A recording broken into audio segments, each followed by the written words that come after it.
सुजाता बहुत ही समझदार और चुलबुली लड़की थी। वो पढ़ना चाहती थी पर इस हवेली वालों का उस पर बहुत कर्ज था। ये उसकी नाना की हवेली थी और नाना उसे बहुत पसंद करते थे, लेकिन इस घर के बाकी लोग उसे बहुत चिढ़ा करते थे। सुजाता की माँ जमुना हवेली वालों का बहुत मान सम्मान करती थी। उसकी मजबूरी थी, उसे यहीं रहना पड़ा था। जमुना के पति के मरने के बाद उसका कोई सहारा नहीं था। जमुना के पिता ने उसको इसी हवेली में थोड़ी सी जगह दे दी थी। वहीं पर सुजाता के साथ रहती थी। जमुना के पिता का कहना था कि सुजाता की शादी जमुना के पिता के दोस्त के पोते से तय की थी। जमुना तो इस बात के लिए पूरी तैयार थी, लेकिन उसकी बेटी सुजाता इस बात को मानने को तैयार नहीं थी। वह रजत से कभी भी शादी नहीं करना चाहती थी, क्योंकि वह जिस तरह का पति चाहती थी रजत में वैसा कोई सा भी गुण नहीं था। सुजाता को एक बहुत प्यार करने वाला पति चाहिए था, जो उसकी तारीफ़ें करे। एक रोमांटिक आदमी चाहिए था, लेकिन रजत गंभीरता से भरा हुआ था। वह न कभी हंसता था, न वह कभी फालतू बातें किया करता था। वह हमेशा अपने काम से काम रखता था। वह थोड़ा खड़ूस भी था, पर सुजाता को हर समय रोमांटिक मूड में रहने वाला पति चाहिए था। रजत को जब ये बात पता चली तो इसी गुस्से में उसने तुरंत सुजाता से शादी की, ताकि उसे बता सके उसके अंदर कितनी मर्दानगी भरी पड़ी है। हर बार लड़की को ही क्यों कुर्बानी देनी पड़ती है? मैं ही क्यों? मुझे नहीं करनी उस खड़ूस से शादी। मेरे लिए वही खड़ूस रह गया है क्या? वह अजीब सा मुंह बनाती बोली, जबकि अब उसकी जुबान और ज़्यादा कैंची की तरह चल रही थी। थोड़ा कंट्रोल कर लो इस कैंची जैसी जुबान पर। तुम्हारे नाना जी ने सुना तो गजब हो जाना है। उसकी माँ श्रीमती जमुना ने उसे चुप करवाना चाहा। हाँ, बस मुझे ही चुप करवाते रहना। मेरे साथ यह अत्याचार मत करो, मेरे लिए बहुत अच्छा रहेगा। और नाना जी से कह दो मुझे उनके खड़ूस दोस्त के पोते से शादी नहीं करनी। हर टाइम मुंह पर 12 बजे रहते हैं। मजाल है कभी किसी ने उसे मुस्कुराते हुए देखा हो। हर वक्त सड़ी सी शक्ल बनाकर घूमता रहता है। हर वक्त सड़ी सी शक्ल बनाकर रहता है, जिसे रोमांस का ABCD भी नहीं आती होगी। मैं कोई पागल नहीं हूँ। ऐसे लड़के से तो कोई पागल ही लड़की शादी करेगी। वह तो मुंह फेर कर अपनी माँ से बोलती चली जा रही थी, जबकि ये तक नहीं पता था कि उसकी माँ अंदर आए रजत के इशारे करने पर बिल्कुल चुप हो गई थी। और सुजाता के अपने बारे में रजत का ऐसा ख्याल सुनकर दिमाग की नसें भड़क उठी थी। अभी उसकी उम्र ही कितनी थी? 18 ही साल की तो थी। नई नई कॉलेज ज्वाइन की थी और उसे रोमांस भी चाहिए था। रजत का दिमाग तो सही मायने में घूमा था। आज ही नाना जी ने अपनी इच्छा के बारे में उसे बताया था, जिस पर वो मना कर चुका था। वह उसे 11 साल छोटी थी और वह एक अनमेच्योर लड़की को किसी हाल में भी अपनी पत्नी बना नहीं सकता था। लेकिन नाना जी की जिद पर वह फिलहाल चुप कर गया था और सोचने का वक्त मांग रहा था। आंटी जी, वह यहाँ जमुना के पास कुछ काम से आया था और अब यहाँ आकर उसका दिमाग घूम रहा था।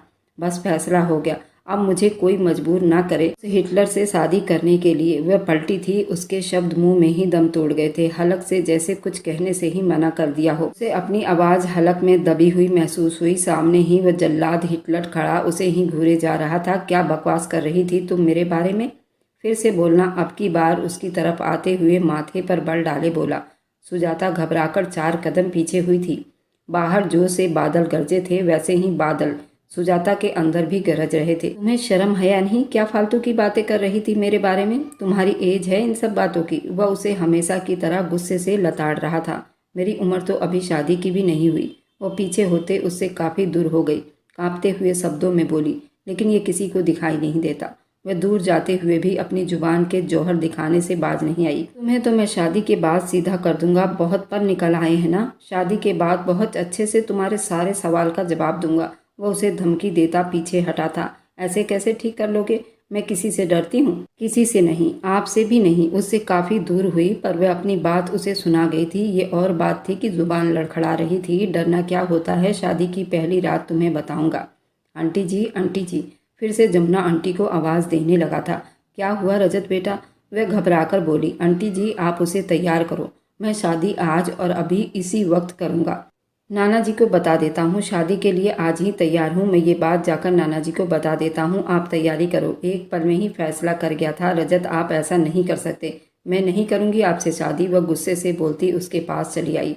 रजत ने बड़ी मुश्किल से खुद पर काबू पाया। आंटी जी, अगर उसने कोई और भी बकेड़ा खड़ा किया तो मेरी कहर से सुजाता को कोई नहीं बचा सकता। इस बार माफ़ी नहीं मिलेगी। वह उसे वार्निंग देता लंबे लंबे टेक भरता बाहर निकल गया। मम्मी, मैं कह रही हूँ, मुझे उस खड़ूस घमंडी से शादी नहीं करनी। सामने से उठता हुआ थप्पड़ आया, चटाक देनी। वे आंखों में आंसू लिए अपनी माँ जमुना को देखने लगी। तुम एक विधवा की इज्जत को नीलाम कर दोगी और कुछ नहीं। इस बुढ़ापे में अब तुम मुझे बर्बाद करने पर तुली हुई हो। क्या इस दिन के लिए भगवान से रो रो कर प्रार्थना की थी, भगवान हमें लक्ष्मी के रूप में बेटी दे दे? वह रोती हुई दुखी दिखाई दे रही थी। पति की मृत्यु के बाद वो बिल्कुल अकेली रह गई थी। मायके में ले देकर एक भाई था जो पत्नी का गुलाम था। सुजाता उस वक्त 5 साल की थी। उसके भाई ने साफ शब्दों में कह दिया, मैं तुम्हारी जिम्मेदारी नहीं उठा पाऊंगा। जमुना रो धोकर अपने ससुराल वापस आ गई थी और नाना जी की इच्छा पर उन्होंने हवेली का छोटा सा हिस्सा जमुना के नाम कर दिया था, जो उनका हक था। पर नाना जी से जमुना ने कभी कोई डिमांड नहीं की थी, बल्कि वह हर महीने एक अच्छा खासा अमाउंट सुजाता के अकाउंट में भेज देते थे, जो उनकी नवासी होने के नाते उसका हक था। घर का सारा राशन खर्च नाना जी ने उठाया हुआ था। शुरू में नाना जी ने चाहा कि वह भी बाकी घर वालों के साथ मिलकर रहे, लेकिन जमुना नाना जी की सेवा और उस घर की सेवा करना नहीं भूलती थी। वह किसी चीज़ पर अपना हक नहीं जमाती थी। फिर भी नाना जी उसका हर तरह का ख्याल रखते थे और अब सबसे बढ़कर उन्होंने सुजाता के लिए अपने सबसे जिगरी दोस्त के पोते रजत का चुनाव किया था। बजाय जमुना की बेटी अपने नाना जी का धन्यवाद करती, वह उल्टा अपने जुबान के जौहर दिखा रही थी। अब यही सब बात सोचकर रो रही थी, जबकि पास ही खड़ी सुजाता भी आंसू बहा रही थी। मम्मी वह उनके घुटनों पर हाथ रखे बैठी थी। वह फिर भी रोए जा रही थी।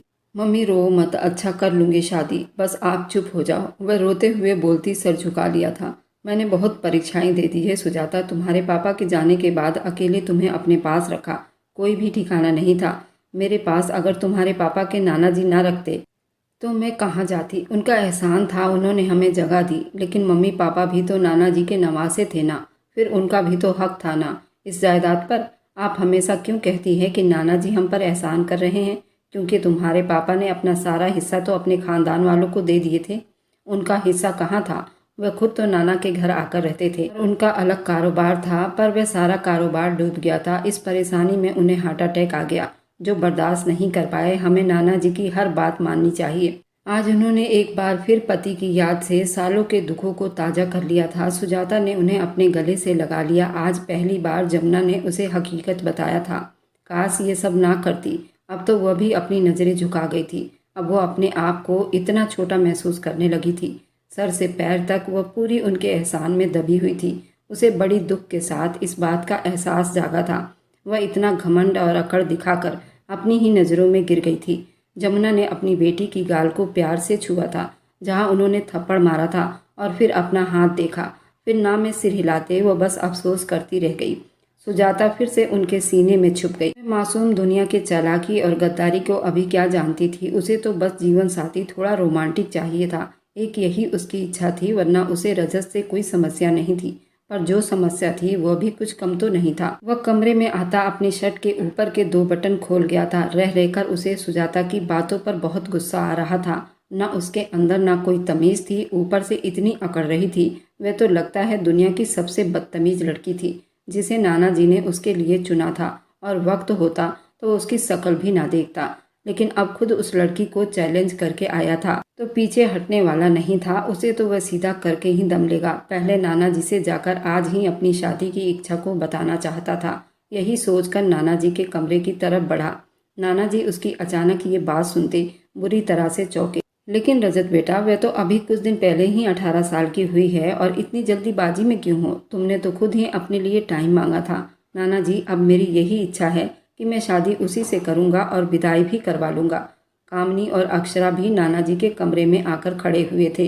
दूसरी तरफ प्रजापति और नंदिनी भी दादाजी के कमरे में आकर खड़े हुए। वहाँ खड़े कामनी बुआ के दिल में एक दर्द सा उठा था, जो पति के एक्सीडेंट और अपाहिज होने के बाद उस हवेली में आकर बसी हुई थी। उनकी भी एक बेटी थी अक्षरा, जिसके लिए कामनी बुआ की इच्छा थी कि वह रजत से उसकी शादी करेंगी। पर आज उन्हें ये सब अपने हाथों से फिसलता हुआ महसूस हो रहा था। अंदर नाना जी के कमरे में बहुत देर से यही बातें हो रही थी, और फिर रजत की बात मान ली गई थी। कुछ ही देर में शादी की तैयारी हो रही थी। रजत की मां नंदिनी ने जल्दी से अपनी खानदानी पोशाक तैयार करवाने बाहर भेज दिया, और साथ में खानदानी जेवर और भारी भरकम लहंगा, जिसे देखते ही सुजाता की आंखों से पानी बहने लगे। उसे बिल्कुल दुल्हनों की तरह सजाया गया था। जमुना ने अपनी बेटी को खुद अपने हाथों से सजाया था। उस पर इतना रूप निखरा था, वह उसका माथा चूम गई थी। मुझे पता है आज मेरी बेटी मुझसे नाराज है, लेकिन आने वाले वक्त में तुम खुद कहोगी कि तुम्हारी मम्मी का ये फैसला सही था। वह बहुत तसल्ली में थी और खुश भी थी। कुछ ही देर में नाना जी पंडित जी को लेकर अंदर आए थे। उसको बड़ा सा घूंघट उठा दिया गया था। सुजाता मरे मरे कदमों से मंडप में गई थी। फिर पंडित जी ने और पूरे परिवार ने उस शादी को संपन्न किया था। सुजाता आंसू पोंछती, हिचकी लेती अपनी शादी के सातों वचन ले रही थी। आज वह अपने सारे कर्तव्य अपने पति रजत के नाम कर गई थी। सब उसे आशीर्वाद दे रहे थे। उसने कभी नहीं सोचा था कि उसकी शादी इस तरह से होगी। उसने तो अपने शादी के लिए बहुत सारे सपने सजाए थे। वह तो बहुत धूमधाम से शादी करना चाहती थी। पहले मंगनी का इरादा था, फिर मंगेतर के साथ घूमने फिरने का, दोस्तों से अपने मंगेतर को मिलवाने का, मंगेतर से महंगे महंगे गिफ्ट लेने का। थोड़ा सा एटीट्यूड में रहना चाहती थी। सब कुछ अधूरा रह गया था। शादी में मेहंदी तक तो नहीं लगी थी उसे। उपटन भी नहीं लगाया गया था। ना कोई मेहंदी लगी, ना कोई उपटन लगा। अपने सूने हाथ गुस्से से देखती रह गई थी। इंसान सबसे लड़ सकता है, लेकिन अपनी किस्मत से नहीं लड़ सकता। माँ के आशीर्वाद लेते विदा हुई थी। रजत के आलीशान कमरे में पहुंचा दी गई थी। उसके किंग साइड बेड पर उसे बिठाते नंदिनी ने उसकी आरती की थी। वह अपनी कम उम्र की वजह से कुछ ज्यादा ही खूबसूरत लग रही थी। नंदिनी उसके नाना करने के बावजूद भी उसे दूध और जूस पिलाया और वह अपनी सास की मोहब्बत देखकर शर्मिंदा सी हो रही थी। वह कितनी मोहब्बत कर रही थी और सुजाता तो उनके लिए पता नहीं कितनी गलतफहमियां दिल में पाल रखी थी। ये अमीर लोग हैं, उनसे दूर रहने की कोशिश करती थी। अपनी सास को कमरे में जाने के बाद सुजाता ने जाती हुई सास को गहरी निगाहों से देखा था। ये कमरा जरूर हवेली का सबसे बड़ा और शानदार कमरा था। हर चीज़ की कीमत उसका मुंह बोलता सबूत था। वहाँ पर जितने फर्नीचर थे वो बहुत ही कीमती था, लेकिन शायद उसने शादी से पहला ऐसा सपना भी नहीं देखा था। इधर रजत के दिल में बेहिसाब गुस्से की आग भड़क रही थी। ऐसी लड़की को अपना बना लिया था जिसे वह देखना भी गवारा नहीं करता था। वह उसे सजा दे रहा था, ये खुद को। ये तो अब वक्त ने तय करना था। काफ़ी वक्त बीत गया, वह अभी तक नहीं आया था। अब तो सुजाता के हाथ पैर भी ठंडे होने लगे थे। अपनी सारी बातें उसे याद आ रही थी। न जाने अब वो क्या करने वाला था। उसके साथ रात का आखिरी पहर था जब वो कमरे में दाखिल हुआ। अभी तक उसके बिस्तर पर दुल्हन बनी बैठी उसका इंतजार कर रही थी। यूं अपना इंतजार करवाता देखकर वह गुस्से से मुस्कुराया था। आगे होता अपना कोट उतारकर एक तरफ फेंकता वह उसके सामने ही सोफे पर बैठ गया और टांग पर टांग जमाए सिगरेट को निकालता हुआ सिगरेट अपने होठों में रखता घूंघट में उस दुल्हन को देख रहा था जो उससे इतनी नफरत करती थी। वह अपना सर झटकने लगा। वह उससे नफरत करती थी तो वह कौन सा उससे इश्क करता था। ये शादी तो अपने जिद में आकर किया था। उस छटांग भर की लड़की को सीधा करने के लिए जो उसके बारे में कितनी उल्टी सीधी बातें कर गई थी। काफ़ी वक्त बीत गया, लेकिन उसने सुजाता से ना कोई बात की, ना उसका घूंघट उठाया। सुजाता को वहीं बैठे बैठे अब नींद आने लगी थी। ऐसी सुहागरात के बारे में तो उसने सपने में भी नहीं सोचा था। कम से कम सुजाता ने तो अपने सुहागरात के लिए बहुत कुछ सोच रखा था। सबसे स्पेशल तो मुंह दिखाई का तोहफा होना था, पर यहाँ तो दूल्हा ही मनपसंद नहीं था तो मुंह दिखाई क्या ही मिलनी थी सिवाय कड़वी बातों के। यहाँ आओ। अचानक से सुजाता के कानों से रजत की आवाज़ टकराई तो वह चौंकी और झट से अपना घूंघट पलट दिया। उसकी खूबसूरती किसी स्वर्ग के नज़ारे से कम नहीं था। एक पल को रजत गुम सा हो गया।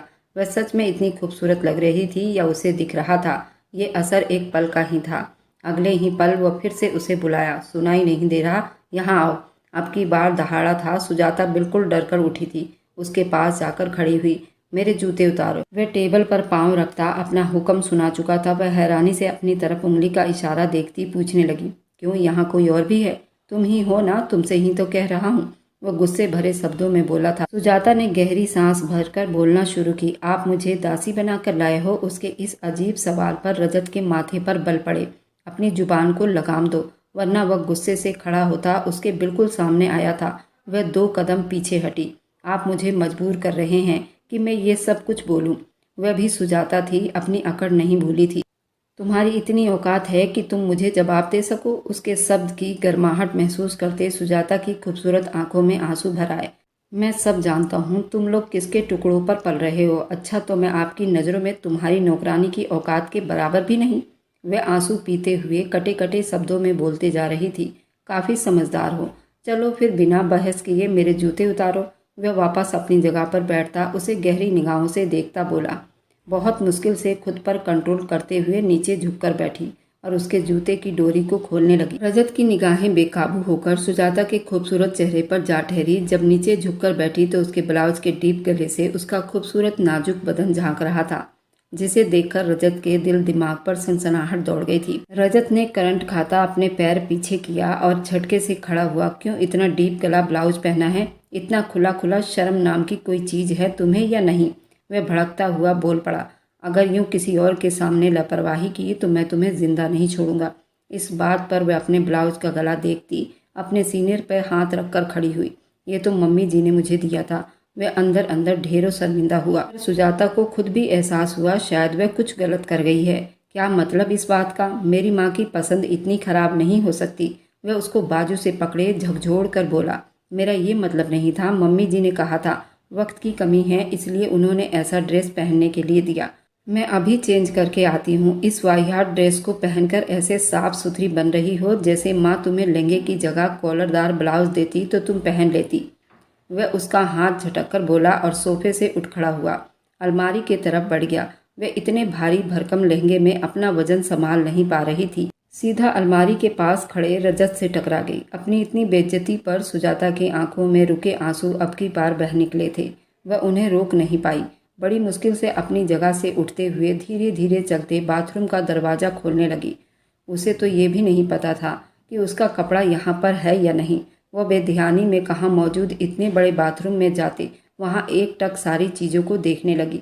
वहाँ बने अलमारी में कबर्ड खोलकर देखने लगी, लेकिन वहाँ तो सारे जेंट्स कपड़े थे और वह क्या पहनती। अपने आंसू पोंछती वह रोते हुए वॉश बेसिन की तरफ बढ़ते अपना चेहरा धोने के लिए गई, लेकिन कहीं से भी पानी नहीं आ रहा था। क्या फ़ायदा था इतने बड़े बाथरूम का जब पानी ही नहीं आ रहा था। वह मुंह बनाती बड़बड़ाती अब शावर के नीचे खड़ी वहां से पानी के नल को चेक करने लगी। इस बाथरूम के नल के सिस्टम उसे समझ नहीं आ रहे थे, कौन सा ऑन करना है।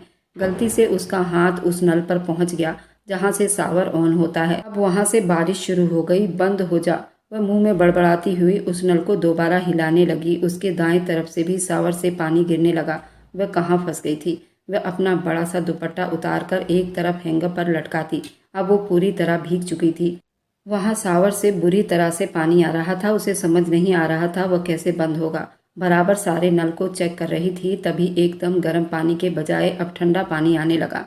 वह तो कांप उठी थी। प्लीज बंद हो जा वरना वो मुझे जाहिल भी कहेगा। उसने तो कभी ऐसा बाथरूम नहीं देखा था। क्या करूं मैं? वह गहरा सांस भरते अपने हुलिये से अनजान शावर के नीचे खड़ी कांप रही थी। तभी बाथरूम का दरवाजा खोलते रजत अंदर दाखिल हुआ था। अंदर शावर ऑन देखता अपनी आंखें फैला गया था। पागल हो गई हो क्या? सारे नल क्यों खोल रखा है? वह बाथरूम में जाता सारे नल को एक एक करके बंद करते बोला। इतने में खुद भी शावर के नीचे खड़ा भीग चुका था। मुझे नहीं पता कैसे ऑन हुआ। वह कांपते हुए सीने पर बाजू बांधे बोली। उसे बुरी तरह से ठंड लग रही थी। जब पलटकर उसे देखा तो वह सर से पैर तक पूरी तरह भीग चुकी थी।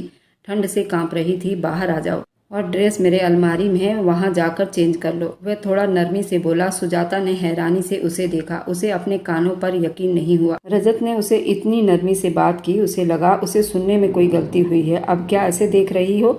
जाओ वापस। अपने पुराने टोन में बोलता सुजाता गहरी सांस भरते तसल्ली में हुई थी। जैसे ही अपना कदम दरवाजे की तरफ बढ़ाया, फिसल कर रजत की बाहों में गिर गई। रजत ने उसके कमर में हाथ डाले उसे थाम लिया। सुजाता ने मन में सोचा, ये तो एक रोमांस सीन बन गया। दिल ही दिल में सोचती रही। रजत को देखने लगी। उसके कमर में हाथ डाले उस पर झुका उसे थामे हुए था। सुजाता तो बस उसे देखती जा रही थी। आज पहली बार उसे इतने पास से देख रही थी। उसके नैन नक्श बहुत प्यारे थे। बिल्कुल हीरो की तरह लग रहा था। बस खड़ूस की जगह थोड़ा सा रोमांटिक हो जाता तो उसका क्या चला जाता। वह दिल ही दिल में सोच रही थी। रजत ने उसे एकदम सीधा किया। होश में रहकर चला करो। अपने दिल में उमड़ते जवानी पर लगाम लगाना सीख लो। लेकिन इस बार उसकी आवाज़ में सख्ती नहीं थी। उसके हुस्न पर अपनी निगाह डाले चुरा गया था। लगता है मिस्टर हस्बैंड कुछ ज़्यादा ही घूर रहे हैं मुझे। वह मुस्कुराई थी। ड्रेसिंग रूम में जाते अपने ढेरों ड्रेस देखती बिल्कुल परेशान हो गई थी। वहाँ से एक हल्का फुल्का सूट पहनकर बाहर आई तो रजत को बिस्तर पर सोते हुए थोड़ा हिचकिचाई थी। पता नहीं कहाँ फंस गई हूँ। बड़ा अजीब सा है, अनरोमांटिक इंसान मिल गया है। वह मुंह में बड़बड़ा रही थी। यहाँ आओ बताता हूँ मैं कितना बड़ा अनरोमांटिक आदमी हूँ। वह उसकी बड़बड़ाहट सुन चुका था। सुजाता को यकीन नहीं आया। नहीं, मैंने तो कुछ नहीं कहा। वह मुंह में बड़बड़ाती हुई सोफे पर जा बैठी। रोमांस का तो तुम्हें बहुत पता है, सुहाग रात का भी काफ़ी आइडिया हो गया होगा ना। वह बिस्तर से उठता उसके पास चला आया। उस पर झुका था, वह सोफे के पीछे गिरती चली गई। मुझे नहीं पता, वह धड़कते दिल से बोलती। उस हस्बैंड पति को देखती हुई घबरा गई। चलो मैं बता देता हूँ, आखिर तुमसे 11 साल बड़ा हूँ, तुमसे ज़्यादा नॉलेज रखता हूँ। बिस्तर पर चलते हैं, यहाँ मज़ा नहीं आएगा। वह उसे एक ही झटके में अपनी बाहों में उठा गया। सुजाता ने घबराकर उसके गले में बाजू डाल लिए। वह उसे लिए बिस्तर पर आया, अपनी शर्ट को उतारकर दूर उछालता उसके पीछे झुकता। सुजाता ने बेड शीट को मुट्ठी में दबोच लिया। दिल की धड़कन बिल्कुल तेज दौड़ रही थी। वह उसके चेहरे पर झुकता, उसके होठों को अपने फिंगर से छूता, माथे से होठों तक, होठों से गर्दन तक, और फिर उसके जिस्म के गहराइयों में जाने लगा। सुजाता ने उसका हाथ रोक लिया। तुम्हारी इतनी हिम्मत नहीं कि तुम मेरा हाथ रोक सको, चुपचाप ये बर्दाश्त करो। उसका हाथ जोर से पीछे झटकते अपने काम में बिजी हुआ, उसकी धड़कनों पर काबू कर गया। सुजाता के बंद आंखों से टूटते मोती गिरते अब तकिए को भिगो रहे थे। उसके चेहरे पर दर्द के असर अब सिसकियों में आ रही थी। फिर उसके कान के पास झुककर कहने लगा, अगर तुम दुनिया की आखिरी लड़की भी होती तब भी रजत तुम्हें अपनी मोहब्बत के काबिल नहीं समझता। वह धीरे से उसके कानों में कहता एकदम पीछे हटा था। ये शब्द सुनते ही उसे लगा कि जैसे वह किसी सपने से जागी हो। उठो यहाँ से और वहाँ जाओ जहाँ तुम्हारी औकात है। उसे सोफे की तरफ इशारा करते हुए बुरी तरह से डांट दिया था। वह अपने कपड़ों को ठीक करती, आंखों में ढेरों आंसू लिए उठी थी। उठते हुए लड़खड़ा गई, वो बिस्तर पर गिरती। तभी रजत ने दोबारा उसे थाम कर खड़ा किया। ये ड्रामा किसी और के सामने करना। उसे सोफे की तरफ धक्का दे गया। वह औंधे मुंह जाकर उस पर गिरी, लेकिन वह सीधी न हुई। उसका दिल दर्द से फटने वाला था। वह औंधे मुंह गिरी, रोती चली गई, अपनी कम अकल का एहसास करने लगी। मम्मी, आपने कहा एक दिन मुझे एहसास होगा कि आपका ये फैसला मेरे लिए बहुत अच्छा साबित होगा, पर अब देखो तो आपका चहीता नाना जी के दोस्त का पोता मेरे साथ क्या कर रहा है। न जाने क्यों माँ बाप अपने बच्चों को नहीं समझते। वह गुस्से से हिचकियाँ ले रही थी। चुप करके सो जाओ, वरना मेरा दिमाग खराब हुआ तो रात वहाँ बाहर बालकनी में बितानी पड़ेगी। रजत के गुस्से भरी आवाज़ पर अपने मुंह पर हाथ रखती अपने हिचकियों को गला घोटने का नाकाम कोशिश कर रही थी। वह रात धीरे धीरे बीतती जा रही थी। सब कुछ इतना आसान ना था जितना उसने सोचा था, और सबसे ज़्यादा मुश्किल तो उसे अब आने वाली थी, क्योंकि वह उस कठोर दिल रजत को अपने दिल में बसा गई थी। उसके दिल व जान से चाहने लगी थी। अब उसका ये रवैया उसकी जान ले रही थी। एक बात तो तय थी कि वो मर जाती, लेकिन कभी अपने दिल को खोलकर उस आदमी के सामने न रखती। इसी तरह सुबह हो गई। मंदिर में शंखों की आवाज़ गूंजने लगी। वो बिना किसी कंफर्ट के रात भर सोफे पर सोती रही। ठंड से पूरा जिस्म अकड़ा हुआ था। उसने बड़ी मुश्किल से आंखें खोली, लेकिन आंखों के पलकें भारी महसूस हुई। सर में बहुत दर्द की टीसें उठ रही थी। वह करा रही थी, मुश्किल से करवट लेती सीधी हुई। ऐसा व्यवहार तो कोई दुश्मनों से भी नहीं करता। वह भारी होते सर के साथ उठी, लेकिन उसका सर बुरी तरह से चकरा रहा था। जब उसकी नज़र बेड पर गई जहां वो बेखबर हिटलर मज़े से सो रहा था, सुजाता का जी चाहा जाकर उसका गला दबा दे, लेकिन वह छोटी सी, कमज़ोर सी, वह इतने बड़े बॉडी बिल्डर आदमी से कहाँ टकराती। खुद को संभालते हुए बाथरूम की तरफ बढ़ गई और नहा धोकर वहाँ पूजा करना चाह रही थी। हे भगवान, आपने तो उस आदमी को मेरे किस्मत में लिख दिया, लेकिन उसके दिल में भी मेरे लिए जगह दे दे। वह न जाने कैसी प्रार्थना कर रही थी, पर उसे अब रजत से मोहब्बत नहीं, जुनून की हद तक इश्क होने वाला था, और इस इश्क ने उसे खूब रुलाना था। नाश्ते की टेबल पर सभी लोग मौजूद थे। रजत सीढ़ियाँ उतरता नीचे आ रहा था। उसके पीछे ही ढीले ढाले कदमों से उतरती सुजाता दिखाई दी। उसका सोता हुआ चेहरा देखते जमुना के चेहरे से मुस्कान सिमटी थी।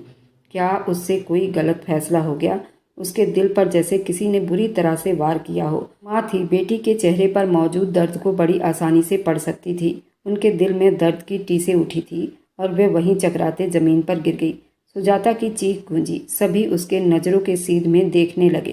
दरवाजे के चौखट पर जमुना बेहोश गिर पड़ी थी। सुजाता को लगा जैसे किसी ने उसकी आत्मा खींच ली हो। रजत 1 मिनट की देरी किए बिना उनके तरफ लपका था। जमुना का नब्ज चेक किया था, जो अब बहुत धीरे धीरे चल रही थी। वह जल्दी उन्हें अपने बाहों में उठाता बाहर भागा। प्रजापति भी उसके पीछे बाहर भागे, जबकि सुजाता अभी भी वहीं सुन खड़ी थी। उसका दिमाग एक ही झटके पर अटक गया था।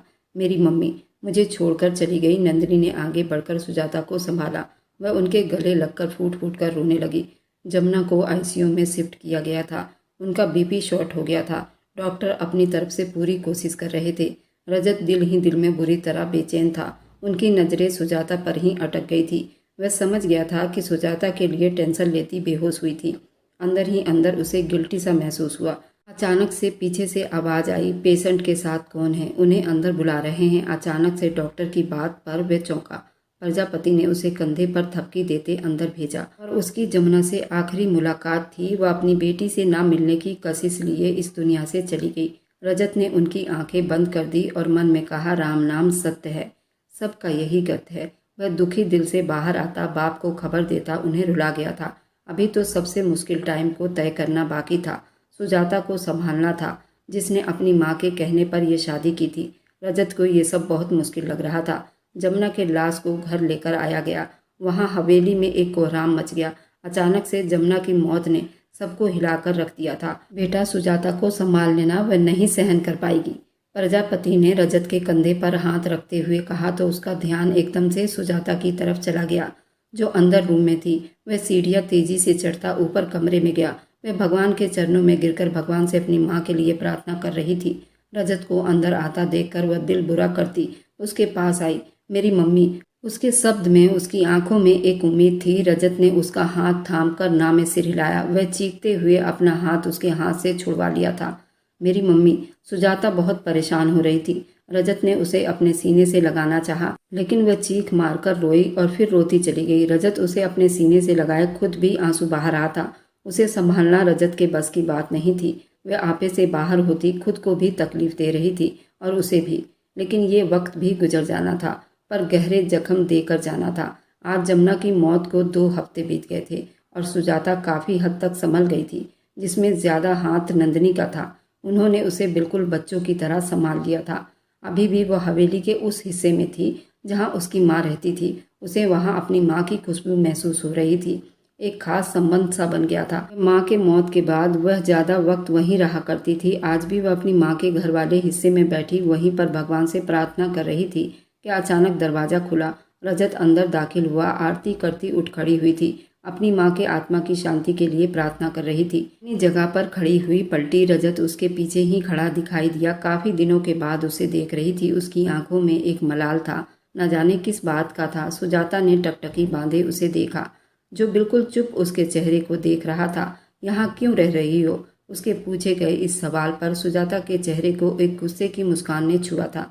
मैं अपनी हैसियत जानती हूँ, औकात नहीं है आपके साथ रहने की, वह कहते हुए सर झुका गई। भूलो मत, पत्नी हो तुम मेरी, 7 फेरे लिए हैं मेरे साथ। वह 1 इंच के फैसले पर आते रुका था। आप भी जानते हैं ये शादी सिर्फ आपकी जिद थी, मुझे नीचा दिखाने की। वह आप कर चुके हैं, उससे ज़्यादा और क्या बुरा करेंगे? उसकी आंखों में पानी तैरने लगा। मेरे साथ ये फालतू के बकवास करने की ज़रूरत नहीं।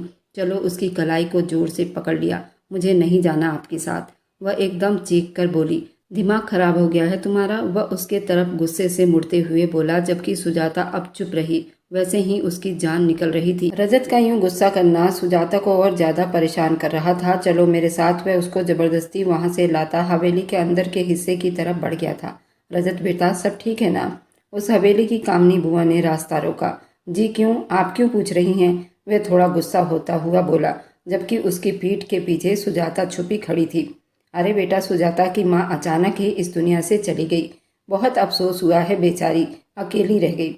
वह अफसोस से नामे सिर हिलाने लगी। ये अकेली क्यों है? वह आईब्रो को उचकाते हुए बोला, मैं हूँ उसके साथ, उसका पति, मेरी माँ नंदिनी, मेरे नाना अंकल जी, मेरे पापा, हम सब हैं उसके लिए।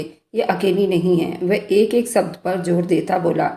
सुजाता का हाथ अपने हाथ में पूरे हक से थामे अपने साथ रूम में ले गया, जबकि कामनी बुआ अपना होंठ बंद किए रह गई।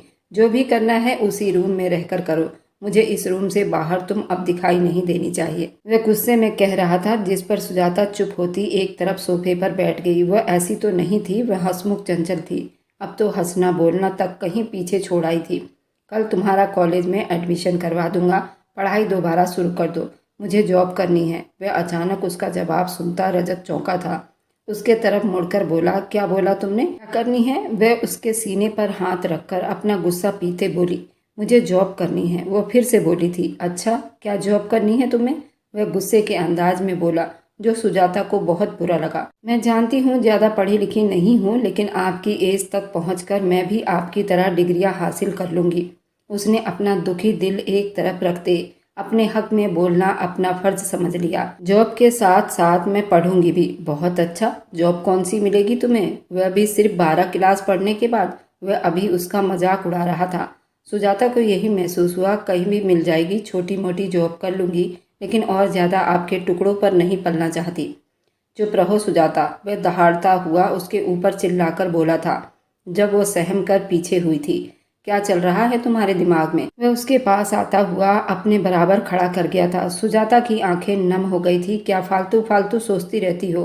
पत्नी हो मेरी, और आप मुझे अपनी पत्नी नहीं मानते। वह जल्दी उसकी बात अचानक पूरी होने से पहले बोली, अगर पत्नी ना मानता होता तो इस वक्त तुम यहाँ खड़ी ना होती। दोनों में ही कोई भी अपनी बात से पीछे हटने को तैयार नहीं था। आइंदा दिमाग में जॉब का ख्याल नहीं आना चाहिए तो ठीक होगा। मैं तुम पर किसी तरह का कोई पाबंदी नहीं लगाना चाहता हूँ, और ना ही मैं चाहता हूँ कि तुम मुझे मजबूर करो कि मैं कोई और ठोस कदम उठा लूँ। जमुना आंटी चाहती थी कि तुम ढेर सारा पढ़ो, इसलिए तुम्हें पढ़ाना है। समझ गई मेरी बात अच्छी तरह से? वह न जाने एकदम कैसे बोल गया था। सुजाता ने सर उठाकर उसे देखा। आपको कैसे पता? जितना कहा है सुन लो, सवाल जवाब मत करो। वह नजरें चुराता बाथरूम की तरफ बढ़ गया। उसे माँ की याद आई तो वह आंसू ना रोक पाई। रजत ने उसका कॉलेज में एडमिशन करवा दिया था। सुबह खुद उसे कॉलेज ड्रॉप करता, वापसी पर उसे लेकर आता। जिंदगी बहुत खुशी से कटने लगी थी। दोनों एक कमरे में अजनबियों की तरह सही, लेकिन पति पत्नी की तरह भी ना रहते थे। बस ज़रूरत के हिसाब से बात कर लेते थे। सभी घरवाले सुजाता को बहुत चाहते थे और मोहब्बत करते थे। नाना जी और नंदिनी तो उसको देख देख कर ही जीते थे। उसको पसंद नहीं करती थी, वह कामना बुआ थी। वह उनकी नज़रों में शायद उनसे उनकी बेटी की जगह ले ली थी। शाम का अंधेरा फैल रहा था। सर्दी पूरे जोरों पर थी। दिसंबर का महीना था। बारिश भी शुरू हो चुकी थी। मौसम भी ठंडा हो गया था। वह किचन में खड़ी अक्षरा के साथ पकोड़े बना रही थी। सर्दी के मौसम में उसे पकोड़े बनाना बहुत शौक था, और नंदिनी भी उसकी उन छोटी छोटी इच्छाओं का ध्यान रख लेती थी। उसे देखकर मुस्कुराया करती थी। आज घर पर कोई नहीं था। न नंदिनी थी, न कामनी बुआ, न अक्षरा थी, न प्रजापति थे। सभी किसी शादी में गए हुए थे। वहाँ उनके जानने वालों की बेटी की शादी थी। सभी का जाना बहुत ज़रूरी था, लेकिन सुजाता पढ़ाई की वजह से ना जा सकी। जबकि रजत को ऑफिस में काम बहुत ज़्यादा था, वह भी ना जा सका था। वह पकोड़े लिए बाहर गार्डन में आ गई। सर्द हवाएं चल रही थी। फूलों की भीनी भीनी खुशबू महसूस करती मुस्कुरा रही थी। शाम से रात होने को थी। सब नौकर अपने अपने क्वार्टर में जा चुके थे। वह पूरी हवेली में अकेली रह गई थी। एकदम से उसका दिल घबरा सा गया था। बाहर बारिश पूरे जोरों शोर से बरस रही थी। वह रूम में नहीं जा रही थी। अकेले रूम में जाने से उसे बहुत डर महसूस हो रहा था। वह बाहर ही हॉल में बैठे टीवी देख रही थी, और इसी तरह टाइम बीत रहा था। दिल में बेचैनी से रजत के घर वापस आने की प्रार्थना कर रही थी। अचानक जोरदार बिजली चमकी और पूरी हवेली की लाइट बंद हो गई। हर तरफ अंधेरा सा छा गया। सुजाता दिल पर हाथ रखे अपनी जगह से उठ खड़ी हुई। बारिश अभी भी बरस रही थी। थोड़ी थोड़ी देर बाद बिजली चमकती तो कुछ मंजर साफ होता। अब सुजाता का दिल डर से बुरी तरह कांपने लगा था। उसे हवेली के दीवारों से भी डर लगने लगा था। सारी अकड़ एक तरफ रखते हुए रजत को कॉल मिला लिया, लेकिन उसका नंबर बन जा रहा था। सुजाता को लगा उसे अब हार्ट अटैक आ जाएगा। बिजली फिर से जोर से चमकी थी। ऊपर से सितम की लाइट चली गई।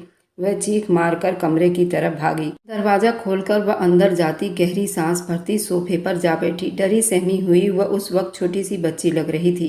काश मैं भी साथ चली जाती तो अकेली ना होती। मोबाइल की हल्की रोशनी में वह अभी बाकायदा कांप रही थी। इधर रजत को भी ऑफिस में मीटिंग में बहुत देर हो गई थी। रजत का सांस भी थम सा गया था। आज भी काफ़ी लेट हो गया था, ये जानते हुए कि हवेली में इस वक्त सुजाता अकेली है। फिर भी वह ऑफिस से वक्त पर नहीं निकल सका। अब रास्ते में बारिश की वजह से ट्रैफिक जाम थी। मोबाइल को चेक किया तो बैटरी लो हो गई थी। ये सब कुछ एक साथ ही क्यों होता है? आज अपनी लापरवाही पर रजत को भी गुस्सा आया था। उसे सुजाता का ख्याल आए जा रहा था। न जाने क्या कर रही होगी। उसके लिए उसका दिल बहुत परेशान था। भगवान भगवान करके जैसे ही वह हवेली पहुंचा, वहां घुप अंधेरा था। वह सभी नौकरों को आवाज़ दे रहा था, लेकिन उस वक्त वहां चौकीदार के अलावा कोई भी नहीं था। एक नौकर बारिश में भीगता हुआ बाहर आया। हवेली में इतना अंधेरा क्यों है? साहब, शायद इस तरफ का फ्यूज उड़ गया है। जनरेटर चालू कर रहे हैं, शायद उसमें भी कोई प्रॉब्लम है। थोड़ी देर में ऑन हो जाएगा। नौकर ये सब बताकर चला गया। जल्दी से ठीक करवाओ, ऑर्डर देता अपने गीले बालों को हाथ फेरता अंदर की तरफ बढ़ गया था। मोबाइल की रोशनी ऑन करते हुए वह कमरे में आया था। उसे अंदर आता देखकर सुजाता, जो डर कर सिमट कर सोफे पर बैठी हुई थी, जल्दी उठती उसके सीने से जा लगी। वह जो उसके लिए परेशान था, उसे यूं अपने सीने से चिपकता देखा। उसका दिल तेजी से धड़कता देखकर उसको अपने सीने से और चिपका लिया था। एक ठंडक सी उतरी थी उसके दिल में, जिसे वह खुद भी नहीं समझ पाया था। सुजाता, क्यों रो रही हो? वह उसे अपने सीने में दबाते फिक्र से बोला। मुझे डर लग रहा था, कोई भी नहीं था यहाँ, वह हिचकियों से बोली। जबकि रजत उसे देखकर तसल्ली में हो गया था। कुछ नहीं हुआ, कोई डर नहीं, मैं हूं ना यहीं तुम्हारे पास। वह अपनी आदत के बिल्कुल उल्टा जाकर उसे अपने साथ लगाए उसके आंसू पोंछता उसे तसल्ली दे रहा था। अंधेरा हो गया था, बारिश भी बहुत तेज बरस रहा था। उसका हाथ थामे बोली, मुझे अंधेरे से बहुत डर लगता है। तभी फिर से बिजली कड़की। वह फिर से चीख मारती उसके सीने में छुप गई। उसका यूं बार बार अपने सीने में समाना महसूस करते रजत के दिल के तार छिड़े थे। वह एक जवान मर्द था और वह कम उम्र की पत्नी थी। पूरा हक रखता था, इतने साल से दूरी बनाए हुए था वह सिर्फ अपने घमंड और जिद में। लेकिन जमुना आंटी के जाने के बाद वह सब कुछ खत्म कर गया था। वह खुद भी नहीं जानता था उसे वो बहुत प्यारी हो गई थी। उसके आंसू रजत के दिल पर गिरते थे। अभी वे और ज़्यादा उसको कुछ कहता, तभी लाइट्स ऑन हो गई। लो, आ गई लाइट। वह मुस्कुराया था, उसका डर थोड़ा कम हो सके। वह भी थोड़ा हिचकिचाते पीछे हट गई। मैं तो गीला ही था और तुम्हें भी खुद चिपका कर गीला कर दिया। जल्दी से कपड़े चेंज कर लो वरना ठंड लग जाएगी। वह उसे नरम निगाहों से देखता अलमारी से अपना ड्रेस निकालने लगा तो वो पीछे हटती, खुद भी उसके पीछे अलमारी की तरफ बढ़ी। वह डर जो थोड़ी देर पहले उसकी आत्मा में समाया था, अब रजत के होने से वह कहीं दूर भाग गया था। वह बराबर छींकते हुए अब तंग पड़ गया था। ये लीजिए, रजत जो लैपटॉप पे काम कर रहा था और ठंड लगने से छींके भी जा रहा था, अपने पास सुजाता की आवाज़ सुनते हुए सर उठाकर उसे देखने लगा। ये उसके हाथ से गर्म दूध का गिलास लेता थोड़ा मुस्कुराकर हैरान हुआ था। आपको ठंड लग गई है ना, ये पी लीजिए, फिर दवाई ले लो और रेस्ट करो। आज वह बिल्कुल पत्नियों की तरह बिहेव कर रही थी। रजत को उसका ये ख्याल करने वाला अंदाज बहुत अच्छा लगा, जैसे वह एक मैच्योर लड़की हो। अपनी ज़िंदगी में ऐसी ही लड़की तो चाहता था जो मैच्योर दिखे। पर वह अब मुस्कुराती क्यों नहीं थी? वह उसे तंग भी नहीं करती थी। रजत ये सब मिस कर रहा था, लेकिन जुबान से कुछ नहीं कहता था। थैंक्स, वह उससे दूध लेते हुए होंठों से लगा दिया। उसे काफ़ी सुकून मिल रहा था। आपको रेस्ट कर लेनी चाहिए। बाहर बारिश का जोर टूटा हुआ था। रूम का हीटर ऑन था। कमरा अच्छा खासा हीट पर था, इसलिए अब उन्हें ठंड बिल्कुल नहीं लग रही थी। तुम्हारी पढ़ाई कैसी चल रही है? रजत ने बातों को मोड़ा। ठीक है, वह मुंह बनाते हुए बोली। कोई समस्या तो नहीं? वह उसके तरफ देखकर थोड़ा सोचने लगा। मुझे कोई समस्या नहीं, तुम पढ़ाई के साथ जॉब भी करना चाहती हो तो? वह कहने लगी, सच में? वह दिल छोटा करके रह गई। अच्छा, ये तो बताओ तुम जॉब क्यों करना चाहती हो, जबकि मैंने कह रखा है कि तुम्हारी सारी जिम्मेदारी मेरी है। ये जानते हुए भी वो मुझे अपने पैरों पर खड़ा होना है ना? ये मेरा हक है, आप इसे नहीं छीन सकते। मैं अपने लाइफ में कुछ सीखना चाहती हूँ। वह कुछ सोचता हुआ उसे देखने लगा। ठीक है, फिर जो करना चाहती हो कर सकती हो। वैसे मेरे ऑफिस में एक अकाउंटेंट की सीट खाली है, तुम चाहो तो उसे ज्वाइन कर सकती हो। ये सुनते ही सुजाता का दिल खुशी से झूम उठा। चलो, सिंपल, सुबह कॉलेज जाओ, शाम को ऑफिस जाया करो। वह उसके आसानी के लिए सारी समस्याएं ही हल कर गया था। आप सच कह रहे हैं? आप सच में मुझे अपने साथ ऑफिस में लेकर जाओगे? वह बड़ी आश्चर्य में पड़ते हुए बोली। इसमें इतना सोचने वाली क्या बात है? वह फिर से छींक मारते हुए टिश्यू पेपर से अपनी नाक को लाल कर चुका था। उसे देखने लगा। आप सारी बातें छोड़ो, प्लीज़ उठो, रेस्ट करो, आपकी तबीयत ठीक नहीं है। उसके हाथ से लैपटॉप लिए एक तरफ रखते उसका हाथ पकड़कर रजत ने उसे कलाई से थामे खींचकर अपने गोद में बिठा लिया।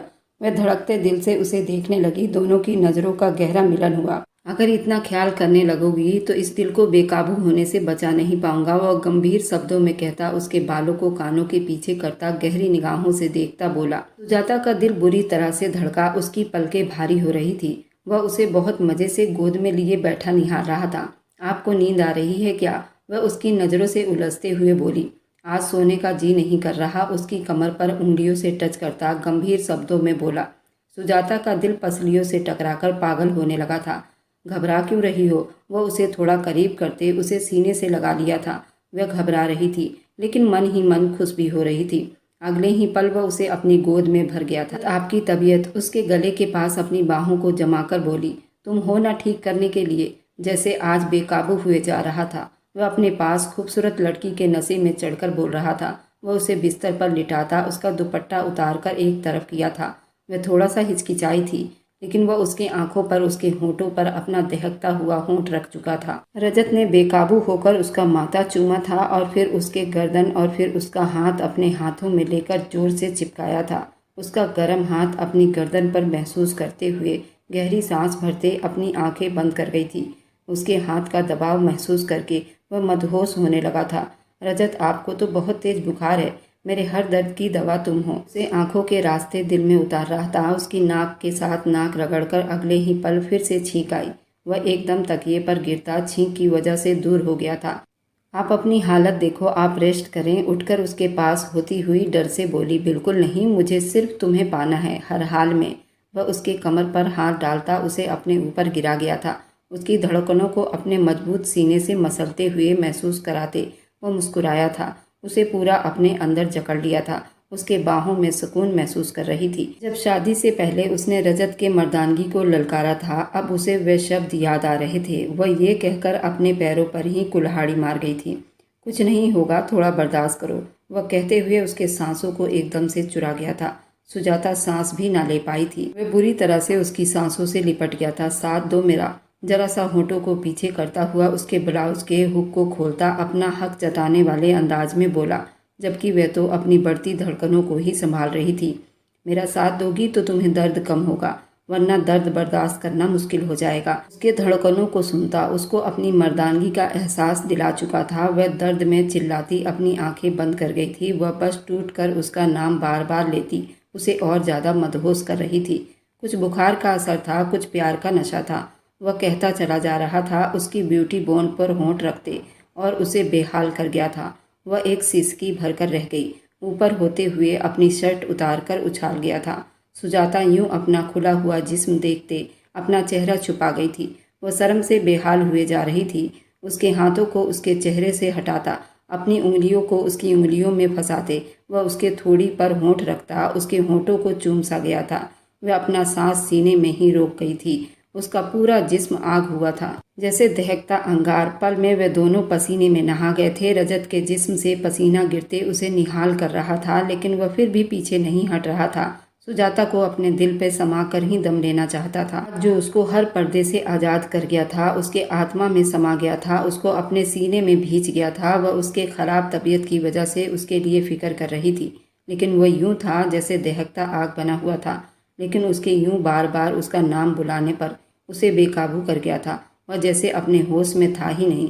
वह जिस तरह उसमें समा रहा था, सुजाता की सिसकियां और आह बढ़ती जा रही थी। वह गहरी सांस भरता, उसे खुद से लपेटे, खुद नीचे होता, उसे अपने सीने पर गिरा चुका था। वह अपनी आंखें बंद किए उसके सीने में लिपटी रही। वह बार बार पूछती थी, आप ठीक हैं? अपनी धीमी आवाज से उसका हाल पूछ रही थी। वह उसके जलते जिस्म के साथ जरा सा सर उठाकर उससे पूछ रही थी, आज तुमने जो मुझे सुकून दिया, उसके बाद मैं बिल्कुल सुकून में हो गया हूँ।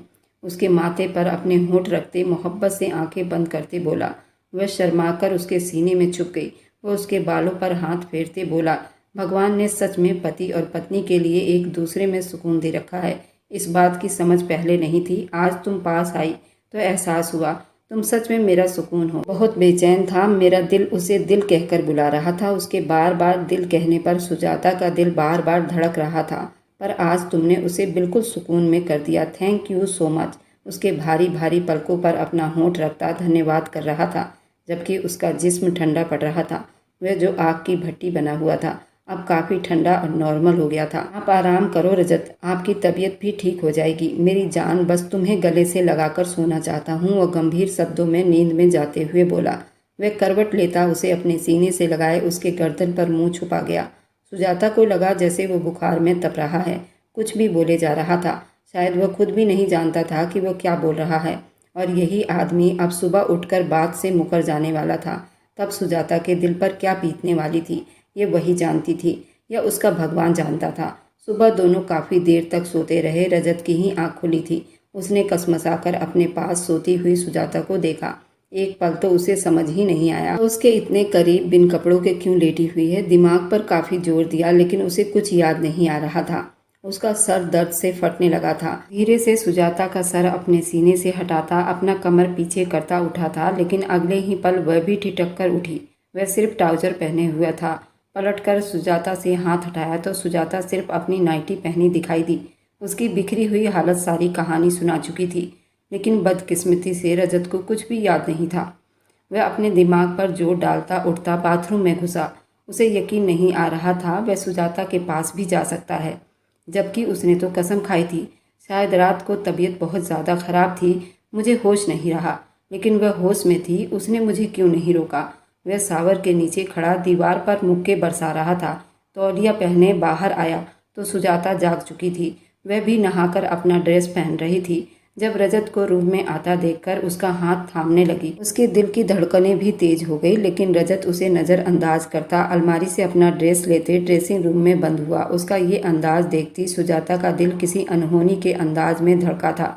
रजत रुको, मेरी बात सुनो। वह जूस का गिलास लेती बाहर आई थी, लेकिन रजत को रूम में ना पाकर बाहर आई तो वह ऑफिस जाने के लिए निकल रहा था। उसने रजत को पुकारा तो वह एक पल को रुका, उसके तरफ सवालिया नज़रों से देखने लगा। आप बिना कोई बात किए जा रहे हैं?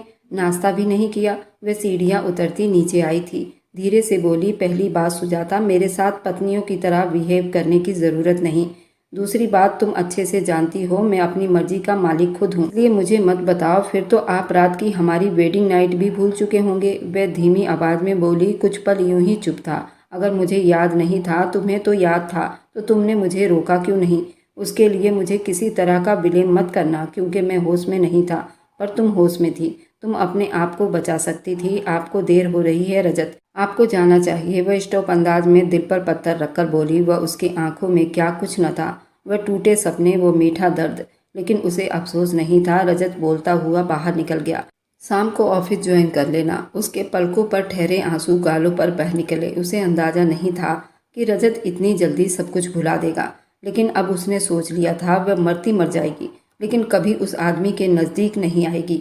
मर्द था ना, इसलिए गिरगिट की तरह रंग बदल गया था। सच कहते हैं औरत मर्द पर बहुत जल्दी असर करती है, और मर्द के घुटनों में ही अकल होती है, जबकि मर्द औरत पर बहुत देर बाद असर करता है, और इतना गहरा असर करता है कि वह सारी ज़िंदगी समझ नहीं पाती। यही वजह थी उस दिन के बाद से रजत तो अपनी लाइफ में ऐसा बिजी हो गया कि वह भूल ही गया था कोई सुजाता नाम की लड़की उसकी पत्नी भी है, और उसने सुजाता को अपने ऑफिस में जॉब भी दे दी थी और खुद विदेश चला गया। उसके विदेश में भी कई कंपनी चल रही थी जिसमें रजत की बहुत ज़रूरत थी। रजत को वहाँ काफ़ी टाइम लगने थे। इधर सुजाता उसकी ऑफिस भी संभाल रही थी और घर भी। सब घर वाले अब भी उसे इतनी ही इज्जत और प्यार देते थे, लेकिन उसके अंदर क्या कुछ टूट चुका था ये सिर्फ वही जानती थी। उन दिनों उसकी तबीयत बहुत ख़राब रहने लगी। नंदिनी उसे ज़बरदस्ती डॉक्टर के पास लेकर गई तो उसका शक सही निकला। वह प्रेग्नेंट हो गई थी। सभी बहुत खुश हुए और उसके वारी जा रहे थे, पर सुजाता ने सबको अपनी कसम देकर मना कर दिया कि कोई भी रजत को ना बताए, वह खुद उसे सरप्राइज़ देगी। और जब वो वापस लौटा तो सब कुछ धरा का धरा रह गया। उसके साथ हवेली के अंदर दाखिल होती एक लड़की को देखकर सभी दंग रह गए। ये कौन है? रजत से नाना जी ने आगे बढ़कर कड़कदार शब्दों में पूछा। ये नैना मेरी दोस्त है और होने वाली पत्नी। उसके शब्दों ने सबको हक्का बक्का कर दिया। तुम होश में तो हो रजत? क्या बोल रहे हो? सुजाता भी मेरी पत्नी है। मैं मना नहीं कर रहा, लेकिन पायल मेरी उम्र की है और मैच्योर भी है, और सबसे बड़ी बात यह है मेरी बिजनेस पार्टनर भी है, और उसकी और मेरी खूब जमेगी, और पायल को भी इससे कोई परेशानी नहीं। अब मेरा ख्याल है कि मेरी बात सुन चुके हो, किसी को कोई ऐतराज़ नहीं होना चाहिए। ठोस शब्दों में कहता हुआ एक गहरी निगाह सुजाता पर डालता मुंह फेर गया था। सुजाता की आंखें भीग गई थी, लेकिन चेहरे पर एक जख्मी मुस्कान ने उसको छू लिया था। नाना जी गुस्से में चिल्लाकर बोले, मैं तुम्हें ये बिल्कुल परमिशन नहीं दूंगा रजत। मुझे आपकी परमिशन नहीं चाहिए नाना जी। मैं छोटा सा बच्चा नहीं, अपना अच्छा बुरा खुद सोच समझ सकता हूँ। वह गुस्से के अंदाज में कहता पायल के तरफ मुड़ गया। वहीं पर नाना जी खड़े बहुत गुस्से से दहाड़ रहे थे। पास खड़ी नौकरानी को बोले, पायल को घसीटकर कमरे में लेकर जाओ। तुम गलत कर रहे हो। नाना जी ने अफसोस से सर हिलाया। मुझे पता है मैं क्या कर रहा हूँ। इतना कहता वह सीढ़ियाँ चढ़ता अपने कमरे की तरफ बढ़ गया, और तब सबको सुजाता ने अपनी कसम देकर इस मामले में चुप रहने को कह दिया। वह नहीं चाहती थी कोई भी रजत की खुशियों में रुकावट बने, और फिर उसकी प्रेगनेंसी की खबर किसी ने भी रजत को देना ज़रूरी नहीं समझा। उसने सबका दिल दुखाया था। वह सबको उसके लिए राजी करती। रूम में आई तो वह हमेशा की तरह लैपटॉप पर काम करता दिखाई दिया। वह ड्रेसिंग के सामने खड़े होते उसका हाथ अपने पेट को छू गया। उस खुशी को महसूस करके वह उठी थी, लेकिन रजत ने उसे फिर से मुर्दा कर दिया था। बहुत समस्या है ना सबको मेरी दूसरी शादी से, और ज़रूर तुम्हें भी होगी। वह अपनी आईब्रो को उचकाते हुए बोला। सुजाता मुस्कुराते हुए उसके पास जाकर खड़ी होगी। नहीं, बिल्कुल भी नहीं, मुझे बहुत पहले अंदाजा हो गया था आप एक दिन दूसरी शादी जरूर करोगे। खैर अब छोड़िए इस बात को, अब ऐसी कोई भी समस्या क्रिएट नहीं होगी। आप अपनी शादी को भरपूर तरीके से एंजॉय कर सकते हैं। ये कमरा मैं बहुत जल्द खाली कर दूंगी। वह एक नज़र कमरे को देखती खालीपन से बोली। तुम्हें किसने कहा पायल इस कमरे में आएगी? उसके लिए ऊपर अलग कमरा बनवाया हुआ है। डोंट वेरी, जो तुम्हारा है वह तुम्हारा रहेगा। काश उसकी बात पर बेकाबू होकर सुजाता के होंठों से निकला, अब चाह नहीं रजत, मैं सब कुछ छोड़कर पीछे हट रही हूँ। आपको कॉम्प्रोमाइज़ करने की ज़रूरत नहीं, वह ठोस शब्दों में कहती पलट गई। जबकि उसका ये अंदाज देखता रजत थोड़ा उलझ गया था। घर भर में पायल और रजत की शादी की तैयारी शुरू हो गई थी। नंदिनी के साथ जाकर उसने पायल के लिए खूब शॉपिंग की। उसकी मेहंदी, बारात, रिसेप्शन, सबके ड्रेस, ज्वेलरी एक से बढ़कर एक खरीदा गया। नंदिनी उसे यूं देखती बस रो देती। मम्मी जानती हैं, हर लड़की का अरमान होता है उसकी मेहंदी हो, बारात आए, उसे दूल्हा लेकर जाए, लेकिन सबके अरमान पूरे नहीं होते। वह दुखी दिल से बोलते मुस्कुरा भी रही थी। पायल उस लड़की का हौसला देखते दिल ही दिल में गिल्टी महसूस कर रही थी। कल मेहंदी थी और सब तैयारी खुद सुजाता ने की थी। पायल की मेहंदी भी उसने खुद लगाई थी। उसकी हथेली पर रजत का नाम लिखते एक आंसू पलकों से गिरा था, जिसे वह बहुत सावधानी से साफ कर गई थी। मैं आती हूँ, अब बर्दाश्त हद से ज़्यादा बढ़ गई थी तो वहाँ से उठ गई। सबको छोड़कर वह छत पर चली गई। वह रोना चाहती थी, अकेले में छुपकर। ना रोती तो घुट घुट कर मर जाती। उस रात अंधेरे में अकेले वह छत पर बैठी घुटनों में सर दिए बिलक बिलक कर रोती।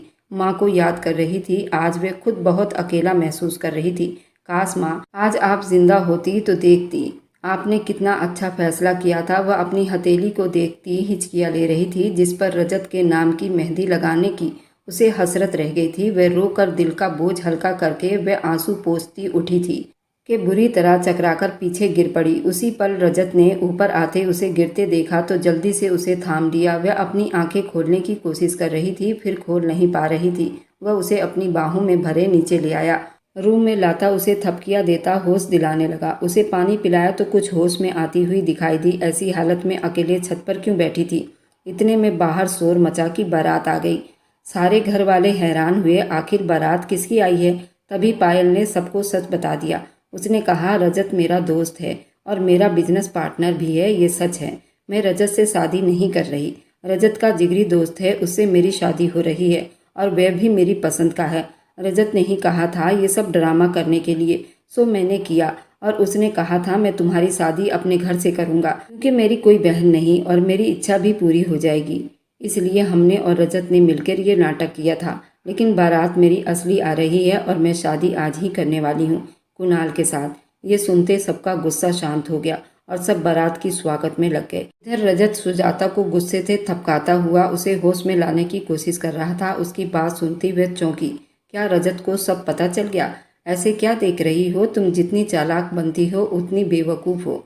तुम अपनी कान और आंख खुली रखती तो ये नौबत नहीं आती। और तुम सच में बहुत घमंडी हो। मेरे विदेश जाने के बाद तुमने एक बार भी मुझे कॉल नहीं किया था। मैं रोज़ तुम्हारे फ़ोन का इंतज़ार कर रहा था और तुम्हारी सहेली पुष्पा से तुम्हारा हाल चाल लेता रहता, और पुष्पा को मना कर दिया था कि तुम उसे कुछ नहीं बताओगी। पुष्पा ने मुझे बताया था कि तुम प्रेग्नेंट हो। उसके कई दिन बाद भी मैं इंतज़ार करता रहा कि तुम मुझे फ़ोन करके बताओगी। उल्टा तुमने तो सबको ही मना कर दिया कि ये बात मुझे ना बताई जाए। मेरे अंदर भी अकड़ कम नहीं था। मैंने भी तुम्हें तड़पाने के लिए ये सब खेल रचाया। मेरी और पायल की शादी नहीं हो रही, पायल और कुणाल की शादी हो रही है। देखो बाहर बारात भी आ गई और चलो मुझे और तुम्हें सब लोग ढूंढ रहे हैं। शादी की सारी तैयारी करके खुद मुंह छुपाकर ऊपर बैठी हो। जल्दी नीचे चलते हैं, नहीं तो सब लोग हमारा मजाक उड़ाएंगे। वह उसे अपने सीने में दबाए उसे आश्चर्य से देख रही थी। सच में उसने एक बार भी रजत से फ़ोन पर बात तक नहीं की थी। रजत उसकी आवाज़ सुनने के लिए तड़प गया था, इसलिए उसने ये सब खेल रचाया था। रजत और सुजाता नीचे सीढ़ियों से उतरे तो सबकी नज़र उन्हीं पर पड़ी। सबके चेहरे पर मुस्कुराहट छा गई। सबको पता चल गया था पायल और कुणाल की शादी संपन्न हुई। रजत और सुजाता एक बार फिर प्यार की वादियों में खो गए। हम दोनों ने 7 जन्मों का साथ निभाने का वादा कर लिया। सुजाता ने एक चांद से बेटे को जन्म दिया। जिससे हवेली की खुशियाँ फिर से दुगनी हो गई थी। अक्षरा की भी शादी रजत ने अपने दोस्त के भाई से करवा दी थी। लड़का अक्षरा को बहुत पसंद था। अभी हवेली में खुशियाँ ही खुशियाँ थीं। अगर आपको आज की कहानी अच्छी लगी है तो मेरे चैनल को लाइक और सब्सक्राइब करते जाएं।